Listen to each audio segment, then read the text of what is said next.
नमस्कार फ्रेंड, मी आहे दीपाली. पुन्हा एकदा तुमचं माझ्या व्हिडिओमध्ये खूप खूप मनापासून स्वागत आहे. आजचा व्हिडिओ स्पेशल मी किचनमध्ये घेत आहे, कारण की किचनच रिलेटिव्ह मी आज तुमच्याबरोबर व्हिडिओ शेअर करणार आहे. तुम्हाला थंबनेलवरून कळलंच असेल की मी आज तुमच्याबरोबर काय शेअर करणार आहे. तर छोटे आज मी छोटे आपल्या किचनमध्ये टिप्स आहे त्या मी आज तुमच्याबरोबर शेअर करणार आहे. कसं यूज करायचं आहे, कसं काय करायचं आहे, आणि किचनमध्ये आपल्याला लागणारे साहित्य, आपल्याला आपण जेव्हा रेसिपी बनवतो तेव्हा आपल्याला सगळे गोष्टी लागतातच. आज मी ते तुमच्याबरोबर स्टेप शेअर करणार आहे. अशा मी 9 तुमच्याबरोबर शेअर करणार आहे स्टेप, आणि स्टेप बाय स्टेप सगळ्या बघा आणि नक्की तुम्ही फॉलो करा. सर्वात प्रथम कांदा हा आपण सगळंच भाजीमध्ये लागतो. कांदा जेव्हा आपण आणतो, कधी कधी कांदा तिखट असतो, त्याच्यामध्ये अमोनिया वायू असल्यामुळं आपण जो कट केला तेव्हा आपल्या डोळ्यामध्ये जाऊन आपल्या डोळ्याला पाणी येतं. पण काय करणार, आपण कापतोच आपल्याला, कारण की भाजी बनवायची असते. तर कांदा कसा कापायचा डोळ्याला पाणी येणार नाही म्हणून सर्वात प्रथम काय करायचा, कांदा घ्यायचा. कांदा घेतल्याच्या नंतर आपण काय करायचंय, कांदा कट करताना जे आपला चाकू आहे, चाकूला तेल लावायचं आणि नंतर कट करायचा. तर तसं केल्यानं आपल्या डोळ्याला जरा पाणी कमी येते. आता पहिली ही आहे. आता आपण समजा बटाट्याची भाजी बनवायला लागलो, तर बटाटे भाजी उकडून बनवायला लागलो. बटाटे आपण उकडल्याच्या नंतर काय करतो ना, आपण बटाटे थंड पाण्यात टाकायचे. थंड पाण्यात टाकल्याच्या नंतर पटापट त्याचे साल निघून जातात, इझिली होऊन जाते ना. चला आता ना तिसरी स्टेप सांगते. तिसरी स्टेप ही आहे की जेव्हा आपण मार्केटमध्ये जातो आणि टोमॅटो आणताना आपल्याला कोणचे आणायचे आहे, टोमॅटो दाढे आणायचे आहे. डायरेक्ट पिकलेले आणायचे नाहीये. डायरेक्ट पिकलेले आणले की मग जास्त दिवस स्टोर पण राहत नाही, खराब पण होतात. आपण जर दाढे आणले तर जास्त दिवस पण राहतात स्टोर. आणि दाढे आणल्या लगे फ्रीजमध्ये ठेवायचे नाही. सर्वात प्रथम काय करायचं, आपल्या घरी जाळीचे कटोरे असते फायबरचे, त्याच्यामध्ये ठेवायचे. नाहीतर एक मोठा टोप असेल तर त्याच्यामध्ये ठेवायचे. 2 दिवस ठेवायचे मस्त वरती, फ्रीजमध्ये लगे ठेवायचं नाही. मग ते व्यवस्थित पिकतात. पिकल्याच्या नंतर फ्रीजमध्ये ठेवून द्यायचे. व्यवस्थित स्वच्छ करायचे आणि एका पिशवीमध्ये बांधून, नाहीतर फ्रीजमध्ये आपला हे असते, कंटेनर असते, त्याच्यामध्ये तुम्ही इझिली ठेवू शकता. अशा काही भाज्या जास्त दिवस आपला टोमॅटो टिकतो आणि खराब पण होत नाही. आणि आणताना फक्त सुरुवातीला दाढा बघून आणायचा आणि व्यवस्थित भरपूर दिवस अशी स्टेप फॉलो केली तर आपल्याला 4 दिवस एक्स्ट्रा आपण यूज करू शकतो. स्टेप कळालेच आहे. आता चौथी स्टेप सांगते. चौथी स्टेप अशी आहे, सर्वांच्या घरामध्ये आहे ते, कारण की आपल्या किचनमध्ये लागतंच ते सामान. आता कोथिंबीर, आता पावसाचे दिवस चालू आहे, कोथिंबीर कशी स्टोअर करायची, कशी काय करायची तेच तुम्हाला सांगणार आहे मी.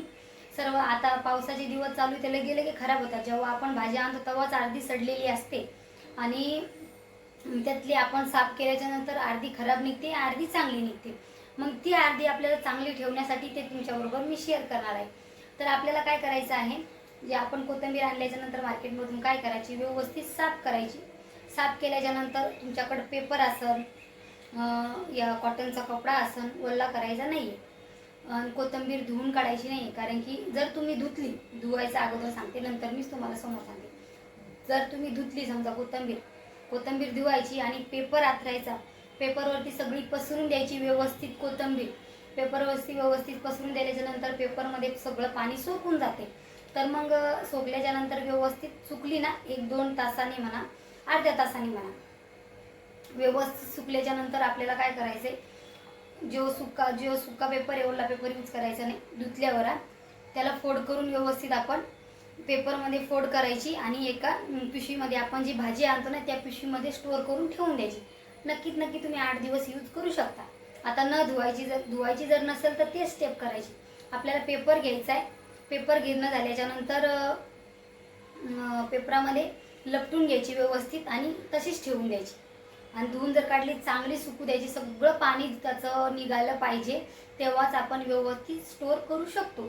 कारण की पाण्यानं सडतात कोथिंबीर, सगळ्याच भाजीपाला आपण जेव्हा फ्रीजमध्ये ठेवतो तेव्हा खराब होते. त्याच्यामुळे आपल्याला काय करायचं, शक्यतो व्यवस्थित आपल्याला ठेवून द्यायची.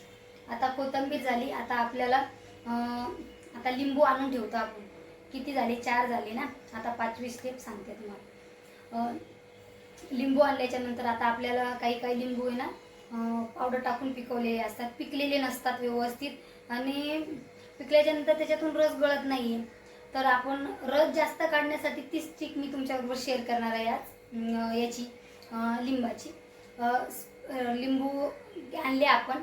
आणल्याच्या नंतर काय करायचं, जेव्हा आपण कापणार आहे तेव्हा हाताने किचनवरती असं हे करायचं, चोळायचं.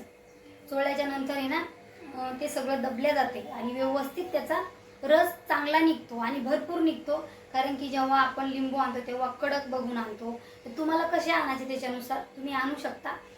पण जेव्हा आपल्याला लिंबाचा रस काढायचा आहे तेव्हा हाताने प्रेस करायचे आणि व्यवस्थित आपल्याला नंतरच कट करायचा आहे. लिंबू व्यवस्थित कापायचा आहे, किचनवरती चोळायचा आहे, नंतरच कट करायचा आहे. कट केल्याच्या नंतर तुम्ही बघा फरक पडतो का नाही. भरपूर असा लिंबाचा रस निघतो त्याच्यातून.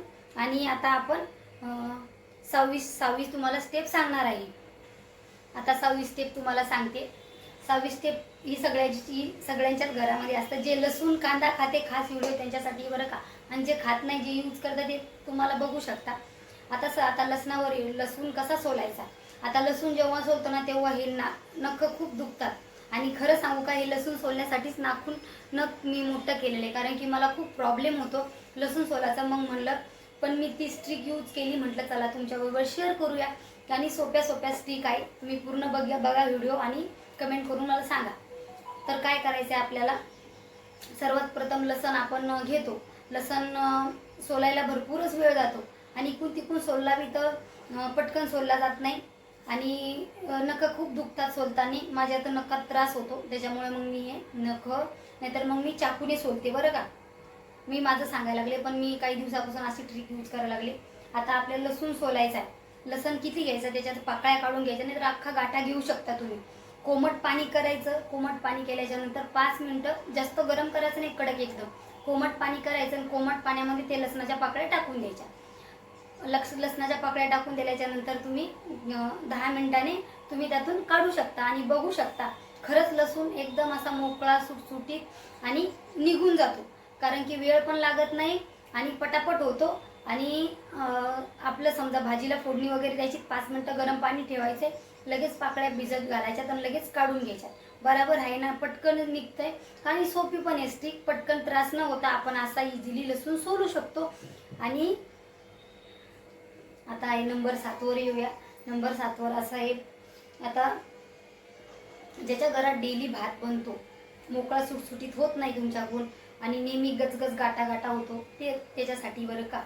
तर आपण काय करायचं, सर्वात प्रथम फोडणी द्यायची. आपल्याला थोडं, आपल्याला किती बनवत त्याच्यानुसार थोडं त्याच्यामध्ये 2 चम्मच तेल टाकायचं या तूप ॲड करायचं आणि नंतर आदण ठेवायचं भाताला आदण ठेवायचं. सर्वात प्रथम काय करायचं, जेव्हा आपण भात गॅसवरती ठेवतो, गॅसवरती ठेवल्याच्या नंतर काय करायचं आहे, गॅस फास्टच ठेवायचा, चांगली उकळी काढून घ्यायची आणि लगेच मंद करायचा, एकदम स्लो करायचा. आणि स्लो केल्याच्या नंतर एकदम असा मोकळा सुटसुटीत आपला भात मस्त बनतो, एक दाणा बनतो. ह्या पद्धतीने तुम्ही ट्राय करून बघा की नक्की तुमचा मोकळा जर भात नसेल बनत तर ह्या प्रकारे तुम्ही नक्की ट्राय करू शकता की सुटसुटीत मोकळा तुमचा भात बनणारच. नंबर 8 ची तुम्हाला सांगणार आहे. आता मसाल्याचे आता पावसाचे दिवस पण आलेले आहे. आपण काय करतो, मसाल्याचा पूर्ण एक डब्बा असतो, त्याच्यामध्ये जिरे, मोहरी, जेवढे आपले कांदा लसूण मसाला, अंबारी मसाला, एव्हरेस्ट मसाला, जेवढे मसाले क्वांटिटी तेवढे मसाले असतात आपल्या बरोबर. आपण काय करतो, हळद सगळं एक असतं, एका डब्यामध्ये सगळं व्यवस्थित असतं. आता आपल्याला भाजी बनवायची असेल तर आपण काय करतो, लगेच डब्बा घेतो आणि लगेच फोडणी द्यायला घेतो. बार डबे काढायची गरज नाही, कारण की त्या डब्यामध्ये सगळं आपण भरलेलं असतं. सगळं असतं, राई जिरा सगळे मसाले आपल्याकडे, हळद, लाल तिखट, मिरची पावडर सगळं असतं एका डब्यामध्ये. काय करतो आपण, हे चम्मच त्याच्यात, ते चम्मच त्याच्यात, ते चम्मच त्याच्यात, मग मसाले आणि खराब होतात. पहिली गोष्ट काय करायची, आपल्याला आपण जेव्हा हळदीचा डब्बा असतो तर हळदीचा मसाल्याचा डब्या असतो ना जो छोटावाला, त्याचा चम्मच वेगळा ठेवायचा, लाल तिखटचा वेगळा ठेवायचा आणि राई जिरा मोहरी हे वेगवेगळं असतं ना त्याचा वेगळा ठेवायचा.